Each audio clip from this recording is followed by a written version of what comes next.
حلقوں سے نیچے نہیں اترتا، اور اس طرح کے گمراہ فرقے ہی مراد ہیں۔ اللہ کے قرآن پاک کو ڈائریکٹ پڑھنے سے کوئی مسئلہ نہیں ہوتا۔ ڈائریکٹ کے حوالے سے جو وضاحت ہے وہ آپ کے سامنے میں نے پیش کر دی ہے کہ اگر کوئی شخص اپنی طرف سے رائے لاتا ہے اور اپنا معنی بیان کرتا ہے، وہ معنی نہیں بیان کرتا جو حضور کے صحابہ نے بیان کیا ہے،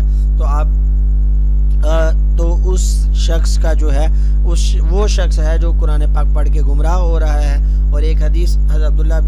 بن عمر بن عاص رضی اللہ تعالیٰ عنہ کے حوالے سے بھی آپ کے سامنے ذکر کی کہ سعد بن ابی وقاص رضی اللہ تعالیٰ عنہ فرماتے تھے کہ